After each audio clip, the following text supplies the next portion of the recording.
हजरत इमाम अहमद बिन हंबल फरमाते मैं गुलाम खरीदने गया, उसने मेरे साथ शर्त रखी कि हुजूर आप मुझे खरीद के ले जाने हैं, मेरी शर्त यह है कि मैं दिन को आपकी ड्यूटी करूंगा, रात को नहीं करूंगा। फरमाते मैं ले आया, घर ला के मैंने पूछा तेरा नाम क्या है?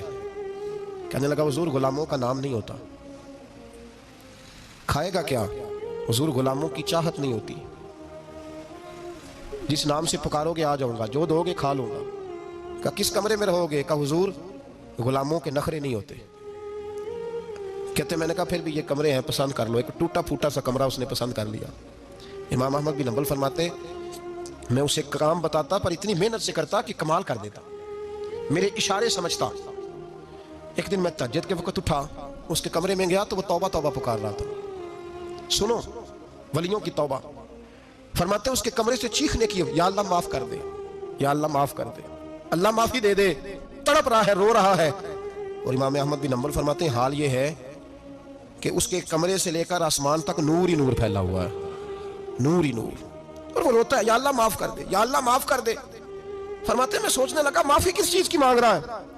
फरमाते वो खुद ही बोला, और माफी देखो भाई, तौबा देखो अल्लाह वालों की। कहने लगा अल्लाह मैं तेरा बंदा हूं, तूने जिंदगी दी, नेमत दी, आंखें दी, कान दिए, सांसें चलाई, बगैर मांगे सारा कुछ दिया।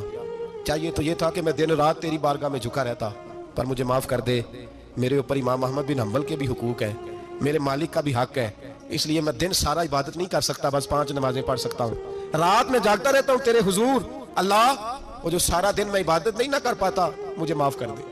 खुदाया मेरी गलती माफ कर दे, अल्लाह मुझे बख्श दे। और राती सारी कर कर जारी, नींद अखां थी धोंदे, फजरे ओही गुनाहगार का आवन। सब तो नहीं, या अल्लाह चाहिए था मैं 24 घंटे सजदे करता, बख्श दे, ये मेरी खता माफ कर दे। सावन की काली रातों में जब बूंदाबांदी होती है, वो रातों को उठ उठ रोते हैं, जब खलकत सारी सोती है। और दरवेश कहने लगे रात पवे ते बेदर्दानू, नींद प्यारी आवे, दर्द मंदानू याद सजन दी, सुते अमियान जगावे। या अल्लाह माफ कर दे, मैं सारा दिन सजदे नहीं कर पाता, सारा दिन लंबी न माफी दे दे, ये तौबा है अल्लाह वालों की। इमाम अहमद बिन हंबल फरमाते हैं फजर के वक्त वो मेरे साथ मस्जिद गया, मैंने उसका चेहरा देखा, मैं उसको कोने में ले गया, मैंने कहा जा तू अल्लाह की रजा के लिए आजाद है, जा मैं अपने हक माफ करता हूँ, मकान तेरे पास रहेगा, खाना तुझे मिलेगा, तू आजाद है। उसने कहा हुजूर हुआ क्या, हुआ क्या? हमारी तो ख्वाहिश है ना कि बंदा उस वक्त मिलने आए जब मैं तस्बीह पढ़ रहा हूँ, कोई उस वक्त घर पहुंचे जब मैं सजदे में हूं, लोगों को पता चले बड़ा नेक है, बड़ा नमाजी है। उस वक्त किसी की नजर पड़े जब मैं बिल्कुल कुरान पाक पे बैठा हूं। फरमाते हैं जब मैंने कहा ना तू आजाद है, तो कहने लगा हुजूर क्या हुआ?